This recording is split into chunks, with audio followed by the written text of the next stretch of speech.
Next week is your chance to experience magic at the Hobby Center.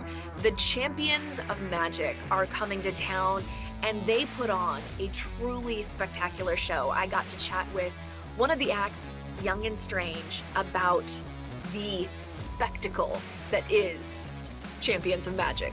It's really, really exciting. This is genuinely the world's biggest touring magic show, which is going to be in Houston for the next couple of weeks. So it's like 3 massive trucks full of illusions, grand scale magic. We've got dangerous escapes, loads and loads of pyrotechnics, confetti, 160 moving lights. It's a real, and this show also normally plays arenas and massive 2,000 seat Broadway houses. But actually, we're in the smaller room at Hobby Center. And so this show is going to look absolutely spectacular. The seat furthest away really isn't that far away. So everything's going to look absolutely enormous. I don't think the show will ever look better than it's going to over the next couple of weeks. How did you guys get looped in?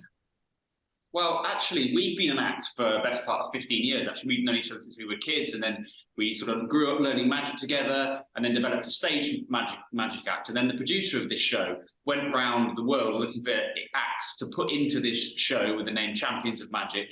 And I think there must be some sort of clerical admin error because we ended up in the show. So.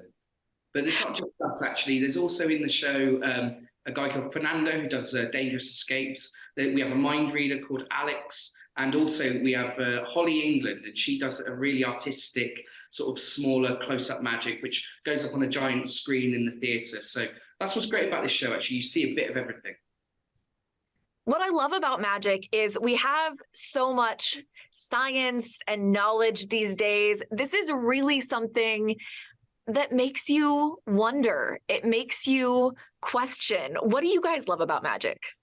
Well, I mean, it's very hard in this cynical age that we live in, where you're surrounded by what is essentially magic all the time. The technology of your phone is incredible enough. To try and compete with that on a stage, it's difficult. But I think this show really does get there because of the production, because of the pace of it, with 5 different magicians, each doing different styles. It really does hold its own in that respect. Also, I think the reality is that every piece of information is readily available at the click of a button. And the fact that, magic isn't general knowledge in your brain, I think appeals to everybody. It doesn't matter whether you're a 5-year-old kid coming to the theatre for the first time or 85 years old, you've had a lifetime of watching shows. Magic always feels very, very different and intellectually connects with everybody, no matter your age as well. So it's great fun. How do you feel when you hear those gasps or the oohs and ahs? I mean, we mainly get boos as we enter the stage, which it's good, isn't it? You know what?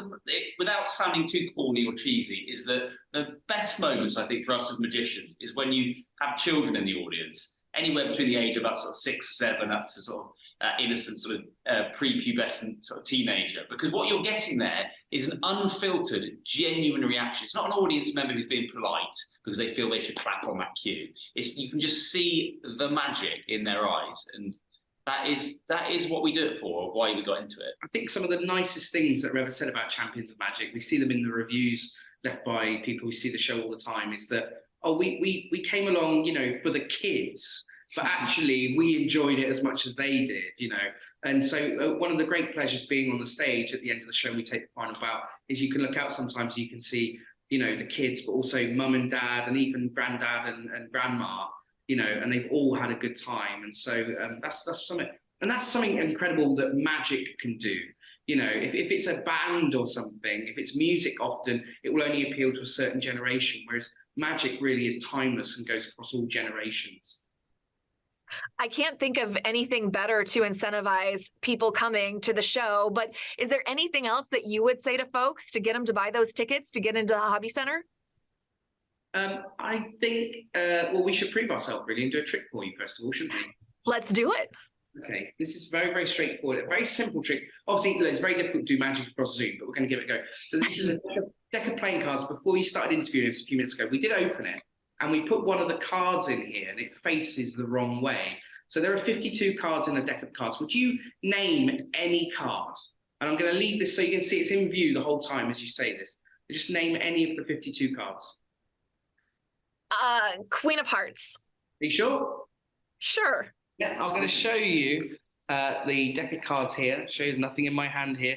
And if I spread through the cards, you can see that they all face one way, apart from. Oh! Oh! Now, also, look, this is what I said. Now, the kids at home right now, they're thinking this is magic. The adults are going, oh, he just somehow quickly turned it over. I didn't. It actually came from a different deck earlier. Look, can you see it's from a different deck? What in the... See, this is what I'm talking about.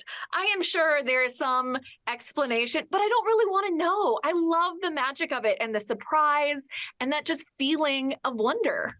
Yeah, and well, you know what? That's not really reflecting what we do in the show either. I guess our definition or what we're doing in the show is the grand scale illusion. So we do ourselves something like 14 big scale illusions that, like we said, comes with the pyrotechnics and the production around it. So, but whenever we do a Zoom thing, can't. It's very difficult to wheel that all in, especially as we're on the third floor of this apartment block.